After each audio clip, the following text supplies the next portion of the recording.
Los años 80 fueron tiempos espectaculares para las películas de monstruos, pero especialmente mini monstruos. Los cines estaban invadidos de criaturas pequeñas que hacían destrozos y también asesinaban a mucha gente. Pero si bien los precursores fueron los Gremlins de Joe Dante, luego le siguieron otros como los Critters y los Ghoulies. En el canal ya le dedicamos 2 videos a los Gremlins, por lo tanto ahora nos vamos a centrar en la saga de los Ghoulies, una franquicia que abordó 4 películas pero que pocas personas la recuerdan.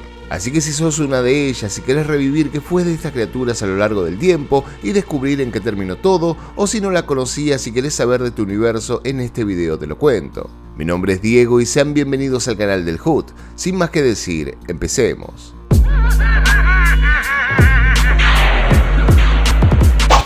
La primera película se estrenó en 1985 y estuvo producida por Charles Mann y fue dirigida por Luca Bercovici. Ghoulies comienza mostrándonos parte de un ritual, de una secta liderada por el hechicero Malcolm Graves. El objetivo de dicha ceremonia era sacrificar a su propio hijo en pos de conseguir la juventud. También observamos que en aquella secta estaban presentes unas raras criaturas que parecían haber salido del mismo infierno. Pero cuando el ritual iba a concluir, la madre del niño se opone y luego de tomarlo en sus brazos le coloca un collar de protección.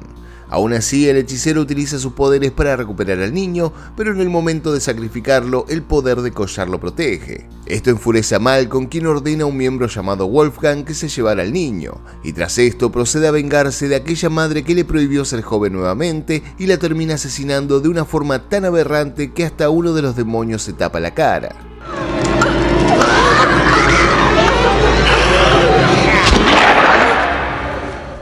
Luego la historia nos traslada muchos años después y nos enteramos por medio de Wolfgang que el hechicero había muerto. Por lo tanto, aquel niño que ahora era un adulto llamado Jonathan pasó a heredar su casa. Al poco tiempo se mudó junto a su novia Rebecca y juntos comenzaron a refaccionarla.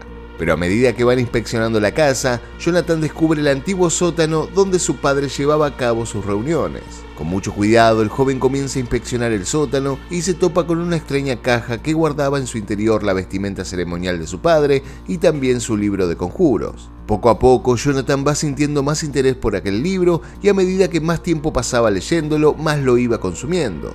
Luego nos encontramos con una fiesta en la casa organizada por Rebecca y conocemos a varios de sus amigos. Pero mientras hoy en día tenemos películas de terror con jóvenes metiéndose en problemas con seres de otro mundo a través de la Ouija, acá directamente nuestro protagonista decide dejar de lado a los intermediarios y propone hacer él mismo un ritual. Tengo una idea. Un ritual. Aquellos amigos aceptan y lejos de darles miedo el extraño sótano que contenía una extraña prisión y una gigantesca escultura de un demonio, llevan a cabo el ritual. Jonathan comienza a pronunciar algunas palabras del libro intentando invocar a varias entidades. Sin embargo, cuando nada sucede, todos deciden marcharse. Aún así, la curiosidad de Jonathan era tanta que seguía insistiendo con sus prácticas ocultistas. Esto hace que convoque nuevamente a los demonios y esta vez estos aparecen. 3 demonios bastante característicos de la saga, aunque con el tiempo sus apariencias fueron cambiando bastante. Criatura del agua, te lo ordeno. ¡Ven ahora!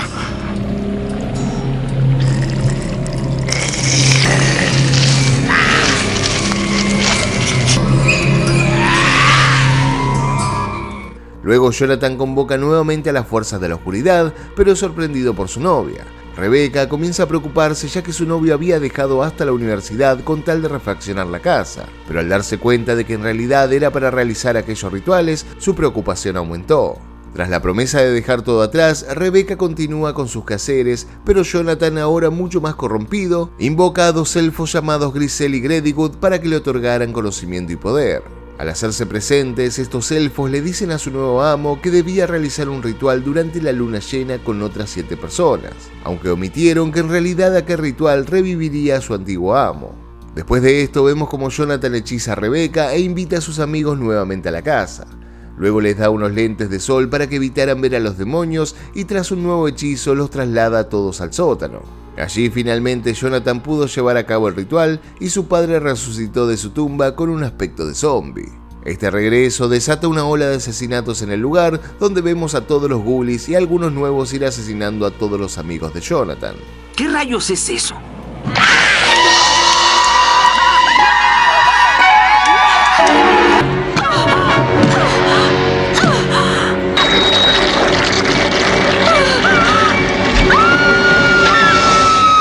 Cuando el hechizo pasó, Rebeca, abrumada por todos los demonios, cayó por una escalera perdiendo la vida. Tras tanto dolor, Jonathan trató de encontrar su bata para traerla de regreso, pero allí se encontró con su padre usándola. En ese momento, el joven se entera que había sido manipulado por una fuerza sobrenatural que respondía a las órdenes de su padre. Malcolm había regresado desde el más allá para terminar su ritual, aquel que implicaba el sacrificio de su hijo para así volver a recuperar su juventud. Buen esfuerzo. Pero es tu amor lo que te debilita, Jonathan. Jamás podrás conmigo. Pero cuando intentó asesinarlo, Wolfgang apareció y utilizando sus poderes se enfrentó al antiguo hechicero. Allí las fuerzas del bien se enfrentaron a las fuerzas del mal, y de aquella lucha ambos hechiceros terminaron siendo destruidos y desaparecieron sin dejar rastro. Con aquella desaparición, todas las víctimas regresaron a la vida y huyeron mientras la casa se derrumbaba. Pero cuando parecía que estos jóvenes habían escapado sanos y salvos de aquel infierno, vemos a los demonios en la parte trasera del auto y la película termina. ¿Alguien de ustedes me puede decir qué rayos ocurre?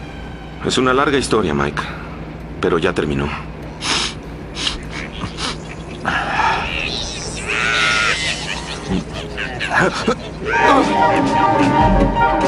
La película se estrenó un 2 de marzo de 1985, meses después del estreno de Gremlins. Esto hizo que mucha gente viera a estas criaturas como un plagio de las de Joe Dante. Pero según su director, el proyecto de Ghoulies era anterior a las criaturas de Dante. El poco presupuesto con el que contaban fue mayormente destinado a la creación de los demonios, los cuales eran parte títere y otra animatronic. Como no había mucho dinero para hacer que los Ghoulies caminaran, sus apariciones son acordes al presupuesto. Aún así, con un bajo presupuesto de $1 millón y el peso de la competencia, Ghoulies logró recaudar más de 35 millones. Las críticas por lo general fueron positivas y los Ghoulies se fueron abriendo camino en el público amante del terror, quienes amaron el diseño de las criaturas. Como dato curioso, Charles Band había expresado en una entrevista que luego del estreno le llovieron un montón de cartas de padres enojados, en las cuales decían que los Ghoulies habían traumatizado a sus hijos. En ese tiempo, muchos padres habían llevado a sus niños a ver la película creyendo que sería como los Gremlins. Por lo tanto, tras esta repercusión, el director supo que hicieron un gran trabajo. Así que sin mucho que pensar, Band decidió llevar a cabo la secuela. Ghoulies 2. Ahora, si uno se quedó con ganas de saber qué pasó con Jonathan y sus amigos después de que los Ghoulies aparecieron en la parte de atrás del auto, esto al director de la secuela no le importó y nos presentó una segunda parte lejos de la original. En este caso, si bien la película arranca con unos misteriosos encapuchados persiguiendo a un hombre que llevaba a los Ghoulies en una bolsa, esto es lo único que aparentemente intenta conectar con el terror sectario de la primera parte. Este anciano llevaba a los demonios en una bolsa y sin explicación de cómo logró capturarlos o el por qué la secta lo perseguía, el hombre intentaba tirarlos en un tacho con ácido. Pero un ghoulie volador terminó arrojándolo a él al tacho. A los minutos, un camión de un circo llega al lugar y los Ghoulies aprovechan para subirse a él. Entonces, esta secuela nos presenta a los Ghoulies en el circo.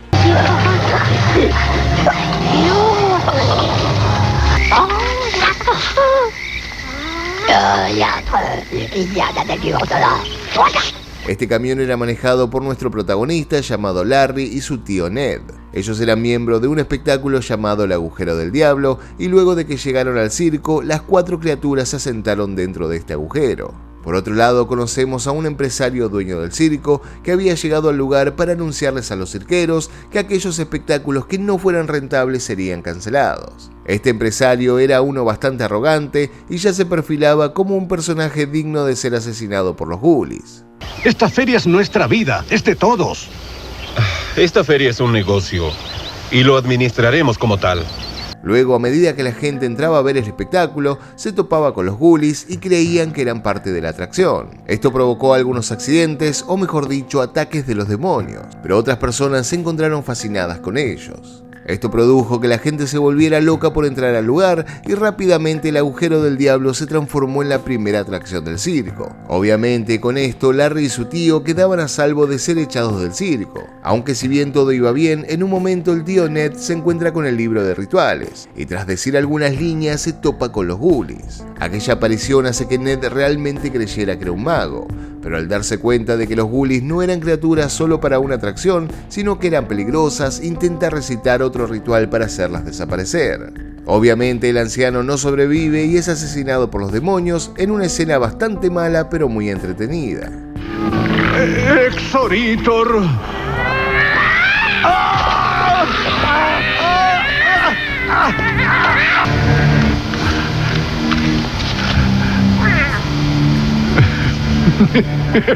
Yo soy un mago, malditos bastardos. ¡Demonios! También en la película nos encontramos con dos personajes secundarios que no son del todo relevantes hasta el final de la película. Este es un enano llamado Nigel y la novia de Larry llamada Nicole. Después de que los ghoulies se salen de control, Nigel descubre a aquellos demonios y tras esconderse en un misterioso cajón, encuentra el libro de encantamientos. Al salir del agujero del diablo, los ghoulies van tras él, y en medio del circo tenemos una cantidad de escenas bastante graciosas, o por lo menos curiosas, en el que vemos a estos demonios jugar en varias atracciones. Pero esta diversión se acaba cuando comienzan a asesinar a las personas y todo el lugar se vuelve un caos. En medio de la locura, el empresario se encierra en un baño intentando calmarse, pero cuando intenta evacuar todos sus miedos, uno de los ghoulies sale del inodoro para recordarle que todo era real. No es tu culpa.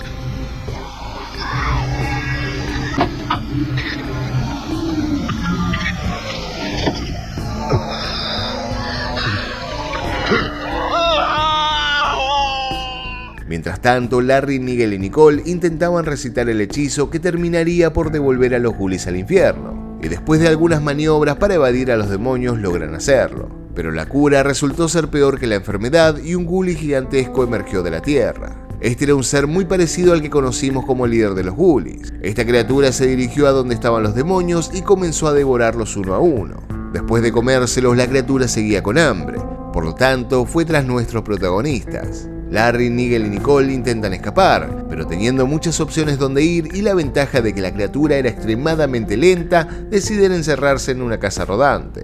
Allí la criatura intenta entrar, pero a Larry se le ocurre poner explosivos en un disfraz de gorila y dárselo a la criatura. Este ghoulie gigante lo toma y se lo devora, creyendo que era un mini demonio, y si bien no vuela por los aires, la explosión lo devuelve a las profundidades.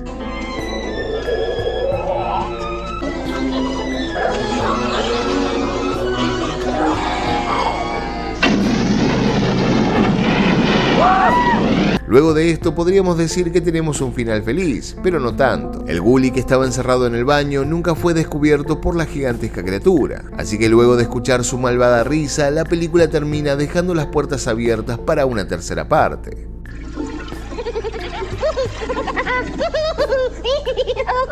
Esta secuela se estrenó en 1988 y estuvo dirigida por el padre de Charles Band, Albert Band. Por otro lado, fue la última película de la franquicia en ser estrenada en los cines. Si bien se desconoce su presupuesto, sabemos que el éxito lo consiguió cuando salió en formato casero, formato que cambió su clasificación a PG-13 tras eliminar algunas escenas de asesinatos y logrando así llegar a los niños. Esto sumado a las repeticiones de la primera película en varios canales de cable y algunos de aire, fue haciendo que los ghoulies recaudaran una gran cantidad de fanáticos. Pero por otra parte, si bien Band se apoyaba en estos fanáticos para continuar la saga, el presupuesto fue bajando y también la calidad narrativa. De esta manera llegamos a Ghoulies 3, o mejor conocida como Los Ghoulies van a la universidad.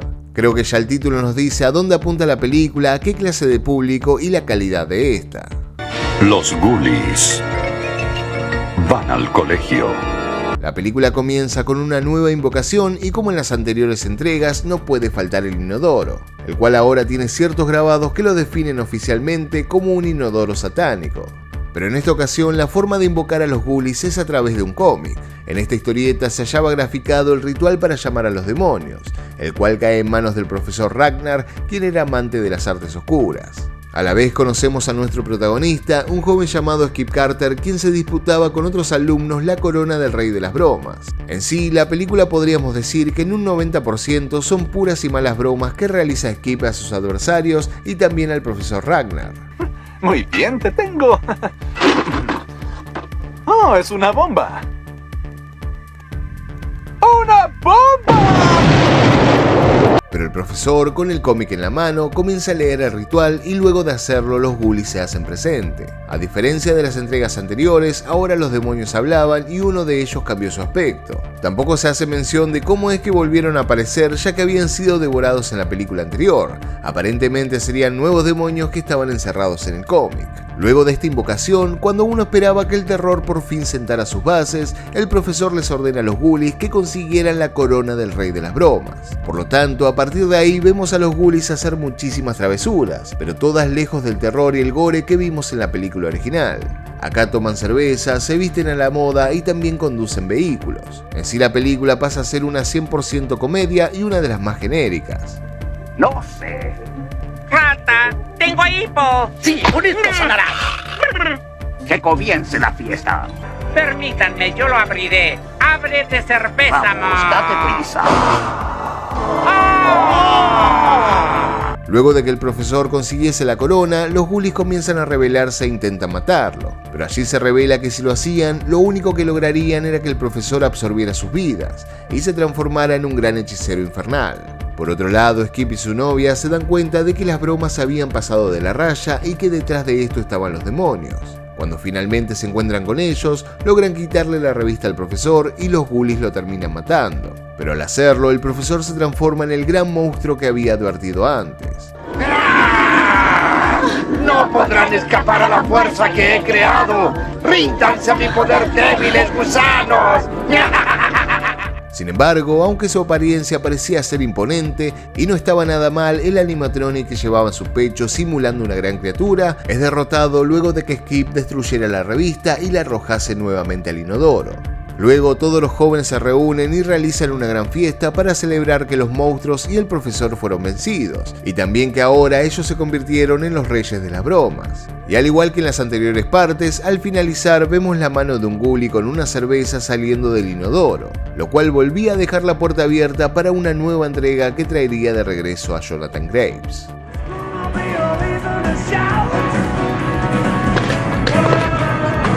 Esta tercera parte se estrenó en 1991 y estuvo a cargo de John Carl-Wechsler, director que también se encargó de los efectos especiales en las entregas anteriores. Vale destacar que para esta tercera entrega, Charles Band vendió los derechos de los ghoulies para dedicarse a otra gran franquicia, Puppet Master.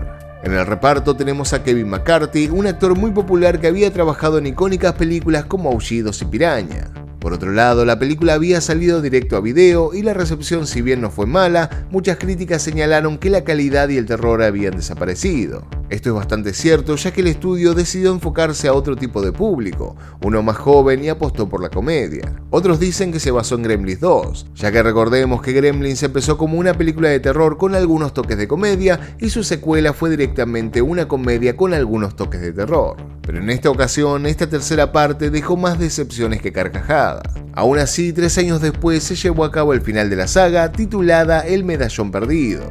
Y si en la tercera entrega vimos cómo la calidad de la franquicia se fue diluyendo, en esta cuarta película se terminó de diluir. Los ghoulies tras el amuleto maldito. Ghoulies en busca del medallón maldito o el medallón perdido trae de regreso a Jonathan Graves, nuestro protagonista en la película original. En este caso conocemos que luego de su experiencia sobrenatural como ex líder de culto, se convirtió en un jefe de policía. Y ahora su misión era apresar a su expareja Alexandra, quien había escapado de un manicomio para hallar una poderosa gema. En cuanto a los ghoulies, el aspecto es irreconocible. Aquellos títeres fusionados con animatronics fueron reemplazados por 2 disfraces que no nos recuerdan en absoluto a las icónicas criaturas. ¿Sabes una cosa? Creo que ya no estamos en el país de Oz. ¡Ay, ay! ¡Cállate, idiota, y larguémonos de aquí! ¿Y por qué no me empujas más? Por otro lado, los ghoulies se dedican a hacer ciertas travesuras, pero lejos están de ser los protagonistas. Toda la película trata sobre esta búsqueda, mientras vemos algunos flashbacks de la película original. Finalmente, Alexandra captura a la novia de Jonathan y la lleva al hospital psiquiátrico para ofrecerla en sacrificio, y de esta manera logra que Jonathan fuera. Frente a frente, Alexandra le dice que él fue quien había iniciado todo, y que su lado oscuro de alguna manera se había dividido y la había usado para hacer la suya. Luego la parte oscura se apodera de Jonathan y se fusiona con él. Ahora renace su lado malvado más poderoso llamado Fausto, pero cuando intenta terminar el ritual, los ghoulies aparecen y le quitan la piedra y desaparecen mediante un portal, y Fausto sin ningún poder se divide nuevamente liberando a Jonathan. Después Jonathan regresa con su novia y la película finaliza con un mensaje de los Ghoulies, en el cual decían que tenían la piedra y luego rompen la cuarta pared, para recordarle a la audiencia que la segunda parte de esta cuarta película llegaría muy pronto, cosa que afortunadamente nunca sucedió. Tengo grandes planes para esta piedra. Hasta pronto, amigos. Será la siguiente Ghoulies 4 segunda parte. Adiós, Tinky Winky. Adiós. Adiós, Dipsy. Esta cuarta entrega fue dirigida por Jim Wynorski y es considerada como la peor de la saga. La película intentó regresar a su esencia trayendo al actor de la original y también regresando al terror sectario, pero lejos de impresionar a los fanáticos, la película despertó un mar de críticas negativas. El simple hecho de hacer una película de Ghoulies pero sin los Ghoulies característicos ofendió a la mayoría del público, quienes terminaron definiendo a la franquicia como una franquicia muerta.